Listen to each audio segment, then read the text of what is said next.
Welcome to the Schedule To-Dos tutorial. Today I'm going to show you how to reduce procrastination, improve focus, and prioritize realistically using a 3-step productivity technique that helps you convert your daily to-do list into a daily schedule.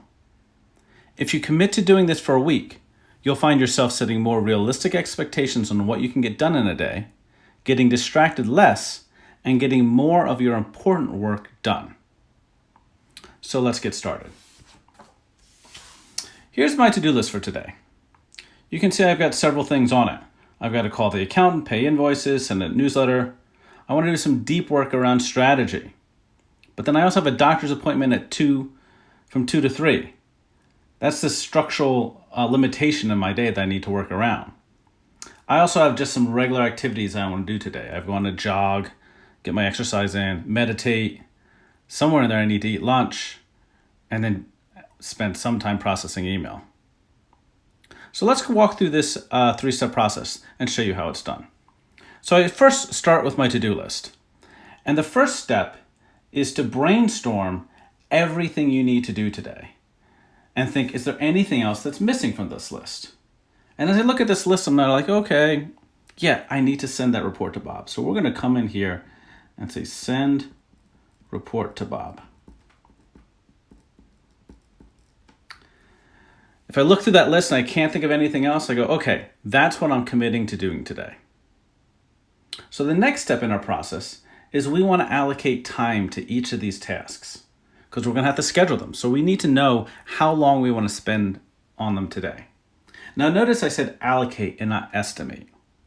What we want to do is specify how much time we're willing to spend on it today, not how much time it takes to get done.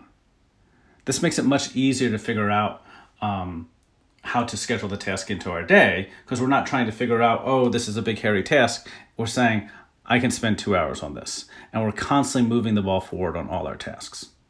So as I go down here, I might say, okay, well, it's going to take me 15 minutes to call the accountant. Let me spend an hour paying invoices, maybe an hour on that newsletter. That strategy work, I got to set aside at least 3 hours to kind of like research everything, get in the mood, do all that. The doctor's appointment's from 2 to 3, but it's not at my house. So I'm going to need to drive there. So let's call it 15 minutes there, 15 minutes back. So that's 1 hour and 30 minutes. I'm going to go for a 30-minute jog today, meditate for 15 minutes, lunch 30 minutes, email. That's one that can always suck up too much time. Today, let's just say no more than 30 minutes. We're going to time box that. And then we're going to send that report to Bob. That's another 15 minutes. Okay, now we've kind of allocated everything out. So this is an improvement. We have some sort of sense of how long things are going to take in our day. But what's even better is if we can actually schedule them into our day. So what we're going to do is we're going to come and create another piece of paper and we're going to build out our schedule. We're going to start at 9 o'clock and we're going to say, okay, let's first off do our most important thing, that's strategy work. That's actually going to bring us all the way until noon. At noon, we're going to then eat lunch.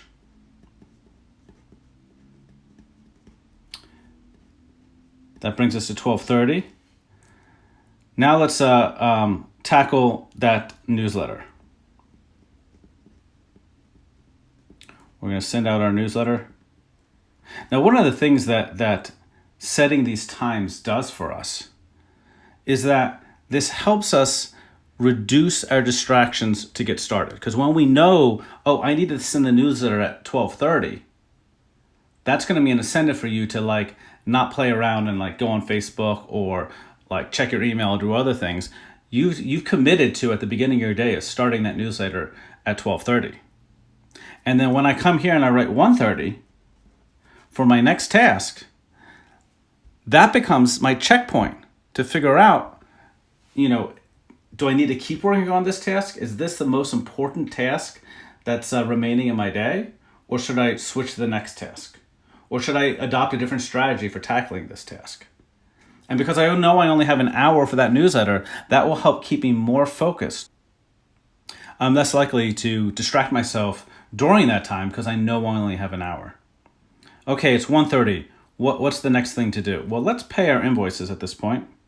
No, actually I can't because I got that doctor's appointment at 2.